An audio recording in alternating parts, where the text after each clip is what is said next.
We continue then in the Great Perfection Volume 2 text in Chapter 17 on page 145. Empowerment into the display of awareness and pointing out the nature of mind. The first part of this, the empowerment into the display of awareness, is a reference to the Togal. And normally we start with Trekcho. Almost all sources will use Trekcho first because the Trekcho practice leads into the first of the four visions of Togal. Occasionally, however, someone will do it the other way around. His Holiness Pinner Rinpoche, when he was alive, taught it the other way around with Togal first and then Trekcho. And one could also understand that approach in that the completion stage of the generation stage, where we dissolve everything into emptiness, is very much like Trekcho. Then we continue on with those completion stage practices, which are much more like Togal. And so there is a connection there, a logical connection, moving from those completion stage practices into the Togal. But there's also a logical connection for doing it the other way around, and indeed that is the most common. As we saw in Yeshe Lama, we started with Trekcho, and then we will eventually in the next class go on into the Togal instructions, which are much more detailed in that text. So in this one, I'll just give you a few of the highlights regarding the Togal here, rather than skipping over it at this point. It begins by talking about the four empowerments. Here we have the vase empowerment, the secret empowerment, the vase empowerment, secret empowerment, the wisdom empowerment, and the word empowerment. And then it continues on and adds a fifth empowerment here, the empowerment into the display of awareness, which is the pointing out, and also then the pointing out the nature of mind. So this empowerment into the display of awareness are instructions that are distilled down to the very essence and put into practice, whereby the mind's true nature will be thoroughly resolved, according to our text. And then to be empowered into the display of awareness means to recognize your own pristine awareness, your original state. The Guru merely points it out. So by mastering your own awareness, you will have received the most supreme empowerment of all. Alternately, and this is a reference more directly to the Togal, the 5 unique awareness empowerments may also be bestowed at this point. And then he elaborates a little bit on that. Now, this empowerment has 5 syllables, which are actually listed at the bottom of page 184 in the footnote there. So we have Om, Ah, Hung, So, Ha. Although the root source of this particular set of 5 syllables actually replaces Soha, or has Soha, instead of Soha, uses Hri Pe. But for some reason they have replaced that with Soha in this particular text. Nevertheless, the 5 syllables are visualized at the 5 places. So at the crown or forehead, the throat, the heart, just below the navel, and at the secret place. And so we do that in the places of the 5 chakras, the 5 kayas, the 5 wisdoms. And so then one recites these syllables while visualizing their projection and absorption. So they send out light rays radiating out and coming back in to purify the 5 afflictions, or the 5 poisons. The main part is the direct empowerment into the display of awareness and exhaustion of reality itself. Now that one is the 4th vision of Togal, the exhaustion of reality itself. So it's reference to going through the process of these 4 visions. And then we have the pointing out of the nature of mind. Next, awareness is pointed out in its original state in 3 stages. In the first, we have blessings. In the second, the view. And finally, experientially through meditation. So we go through each of these. There's a footnote in the text that points out that the first of these, on the blessings, is not in the primary instructions. So this has been added in at a later time. So here we begin by making offerings and supplications, the feast offering and so forth, offerings to the mandala. And then we relax into the three gates, body, speech, and mind. With the body, channels relax, the elements relax, and this brings about a tranquility of mental stillness. So this is the first stage. So there will be a natural absence of any tendency to repress or indulge in thoughts. We just rest in this state naturally. The nature of mind then is always present, being clear and lucid. It is insight in being still. It is in tranquility. And indivisibility of these two brings them together in one taste. So present in each and every sentient being at all times. So we always have this. Every sentient being has this. It's not something that we have to create or make happen through meditation practice. It's already there. It's a question of identifying it, finding it for ourselves. Liberation occurs when the meditator understands tranquility and insight, which means to simply let be. And we hear that over and over in the Dzogchen texts. Let go and let be. So then we have the actual pointing out instructions. First there is the visualization. We do the Guru Yoga. That's why Guru Yoga is so important in the Dzogchen. That's why we use that daily Nundro, which ends with the Guru Yoga, and that then leads into this state of just sitting in stillness, relaxing into this state of Rigpa. So develop a sense of certainty that your Guru is the very essence of the three jewels, that he has done away with every fault. It doesn't mean that he's literally done away with every fault, but we visualize him or her as having done so. Perfected every positive quality, is capable of fulfilling all your needs and desires. And then you just surrender yourself totally to the Guru. Then you think, sacred root and lineage gurus, please think of me with your boundless compassion and bless me, my entire being. Grant your blessings that the unique realizations of this profound path may take birth in my mind. Then the Guru, we supplicate with the lineage gurus. Then the lineages is extremely important. Even if we don't have a detailed lineage prayer, as in many traditions, we understand and appreciate deeply all the sacrifices and efforts that have been put forth in previous generations of all of these previous gurus, lamas, and so forth to bring this down to us today. And so we can do that with the short prayer that is listed in the text here on page 150. I supplicate you, Dharmakaya Buddha Samittabhadra, grant your blessings that the unique experiences and realizations of this profound path might take birth in the mind. And then the Guru melts into light, dissolving into the crown of our head. And then we settle our mind loosely within that state. The three gates are indivisible with the three Vajras of the Guru. So the body, speech, and mind, our three gates, three doors is the term more often used. And the Vajra body, Vajra speech, Vajra mind of the Guru. These then will stir up blessings, and a radiant awareness will manifest.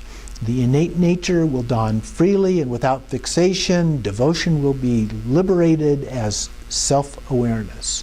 So again, we just let be and maintain the flow of this state without trying to alter it in any way. Then we have pointing out the true nature through the view. This happens in 7 stages. The text reads, thoughts are pointed out to be mind, mind to be empty, emptiness to be appearance, appearances and emptiness to be inseparable, inseparability to be self-liberated, the 5 poisons to be self-liberated, and the 6 collections of consciousness, or the 6 consciousnesses, to be self-liberated.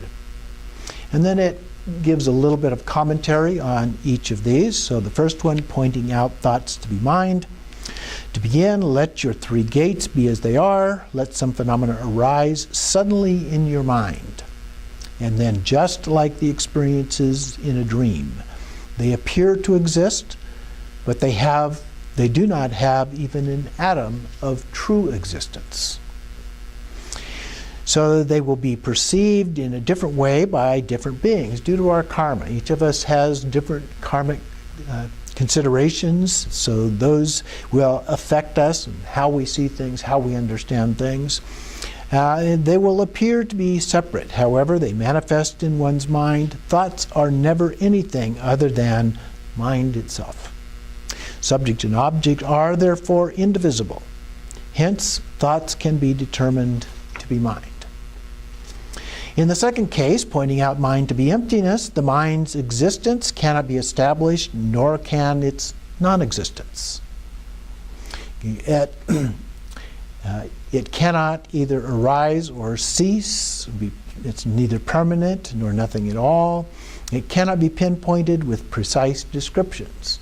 So given all of that, mind can be determined to be emptiness. That is, it lacks inherent existence. In the third case, pointing out the emptiness to be appearance.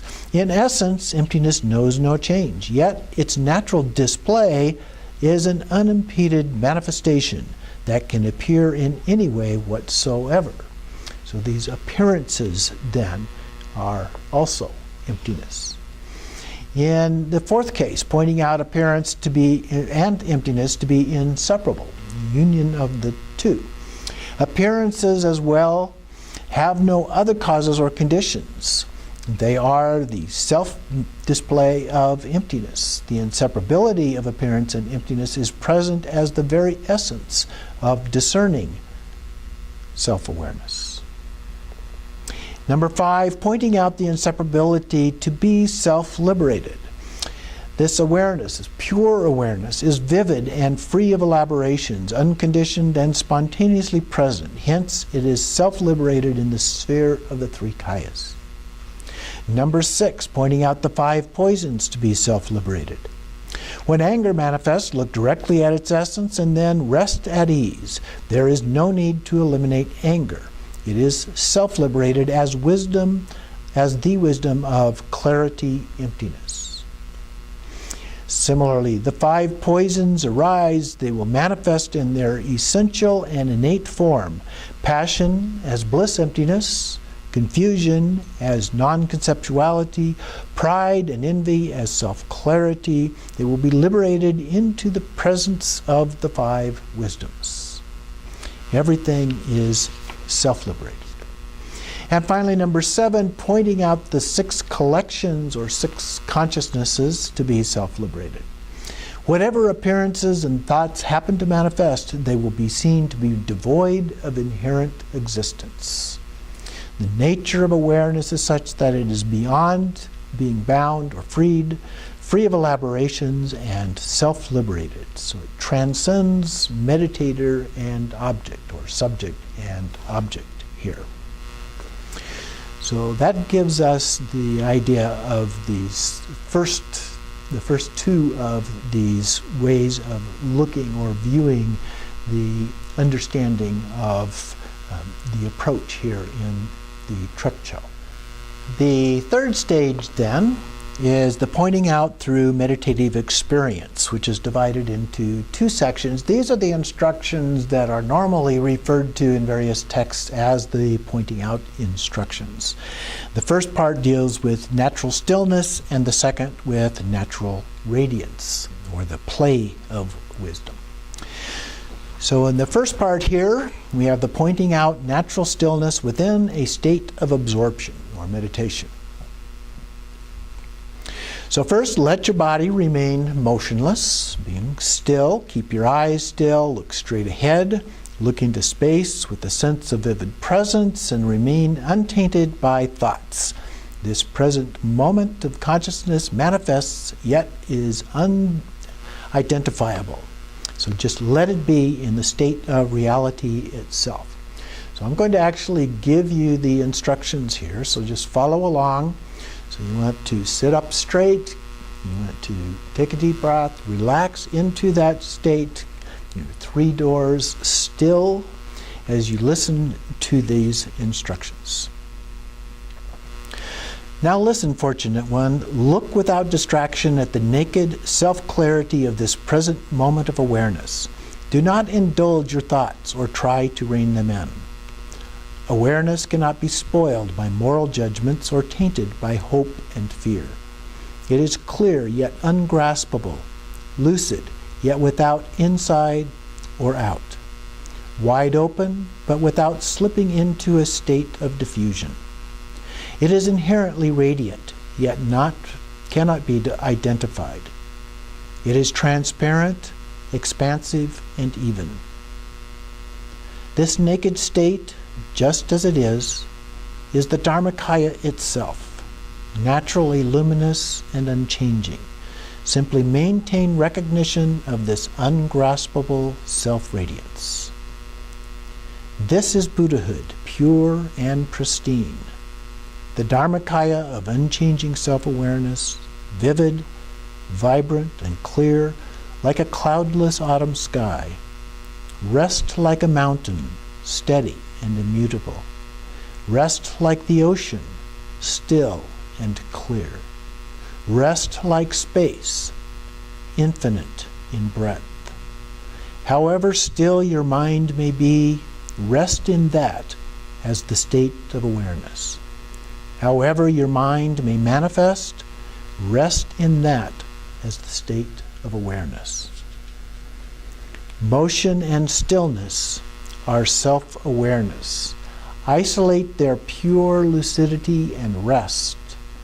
Rest in the self-clarity of phenomena, which never waver from the state of awareness, just as birds can never escape space, wherever they may fly.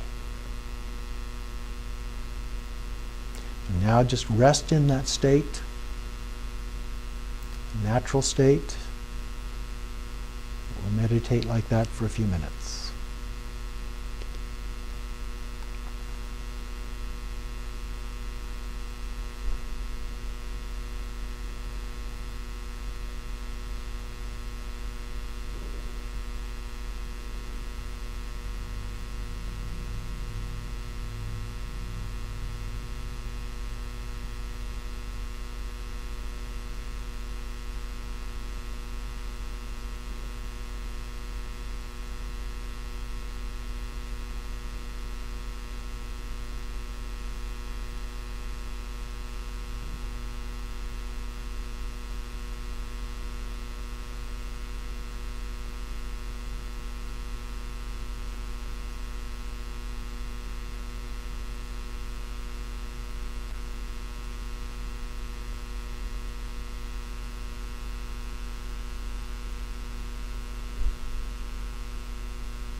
So those are the pointing out instructions. The idea is after those, you get an interruption of anything that might have come into your mind, thoughts, concepts, and so forth, anything in which you happen to be distracted.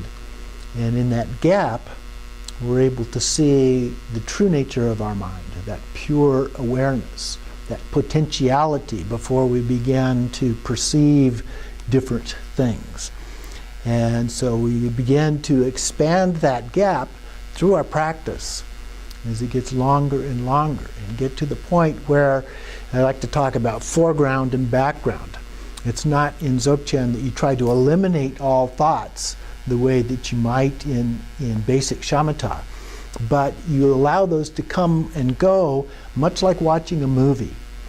There's you and there's the movie. The movie is somewhat artificial, but we begin to look at what we normally would call reality from this point of view. And you can get to the point where you can look at what's going on as if it's in the background. And in the foreground, closer to you, is your pure awareness, consciousness of that. Or, as needed, perhaps, for example, driving a car or something where safety might be an issue, you can actually reverse that, but you try never to completely let go of this. And so we reverse that process. Maybe we're paying more attention to driving the car, but we still have a sense of this pure awareness at the same time. And so we can move that back and forth as need be in our daily life, but the goal is to try and never disconnect from that. All those things that are going on in our daily life, so to speak, are in fact, as was pointed out in here, simply the play of our awareness. And so they are indeed one taste. So we don't need to really distinguish between those, but realize that they are all the same. And as we begin to do that, we begin to get to a state where we can achieve this. Now, one suggestion as a part of this is a process of developing a habit of a point of view. And we know from research on developing habits that it's very important not to criticize yourself when you discover that you have let yourself down. So if you discover, oh, I forgot, I lost track of what I was trying to do, then you criticized yourself. That's not effective in developing a habit. What you want to do is say, oh yeah, I remembered. Okay, so you have a positive kind of reinforcement. Ah, I have remembered to focus on awareness. So use that as an effective tool to help you in this process as you begin to be able to do this more and more throughout your day. So going back to the text then, there is some additional commentary here on this that I'd like to also share with you. And so having exclaimed this pay as a distraction, this creates, destroys our non-conceptual lucidity. The state of consciousness will then manifest that is free from conceptual impressions and the antidotes that are applied to them, an uninhibited state of self-illuminating basic simplicity. This must be recognized as the natural stillness of awareness. So we look directly at this natural flow of self-awareness, nakedly and vividly, effortless, spontaneous presence. So there's this kind of a flow state that we achieve with this. So once you have attained some stability in this, you can begin to integrate it into absorption into your ordinary activities, as I was talking about. The play of reality itself. There's no differentiation between formal meditation and post-meditation, no gap between day and night, no discriminating between right and wrong. Everything will manifest as the radiance of awareness. You will cross over into the exhaustion of phenomena, the wisdom of mind, the wisdom mind of original purity. So then we go on to the next part, which is pointing out the natural radiance of awareness to be the play of wisdom. So here's the manifestation. And this is divided into two parts. So we have the pointing out stillness to be the adornment of the mind. To begin, let your body, speech, and mind rest loosely and simply let be. Next, consciously create vision discursive thoughts. So unlike the previous one where we let thoughts arise and then deal with them, in this one we just intentionally bring thoughts up and then deal with these thoughts by simply letting them go and relaxing. You will come to rest in your original state, this empty clarity, the co-emergent wisdom that is the true primordial state. Because its essence, nature, and compassion are inseparable, the mind is Dharmakaya, free of elaborations. Sambhogakaya, fixation-free clarity, and Nimanakaya, unimpeded basis for the manifestation of the variety of experiences. So these correspond to the three kayas here. Next we have the pointing out movement to be the play of mind. Don't try to repress and reject some experiences or indulge and embrace others. Okay, so we're in an equanimity, a state of equanimity here. Simply let be and maintain this natural flow. And then we have pointing out the non-duality of movement and stillness. Out of the non-conceptual state, a variety of thoughts may manifest. When they do, simply let them be. Once again. In so doing, you will not waver from the state of reality itself, and the self-display of the stillness will project forth without obstruction. Hence, by their very nature, movement and stillness are inseparable. So we have realization of these things as one taste. So foreground and background merge into a single taste. When the mind is still, it rests in the primordial state. When in motion, its manifestations are the play of mind. And when these two are in balance, there is a state of non-duality. Whatever you do will never be anything other than the play of reality itself. Do not try to prolong states of stillness, block movement, or make these two the same.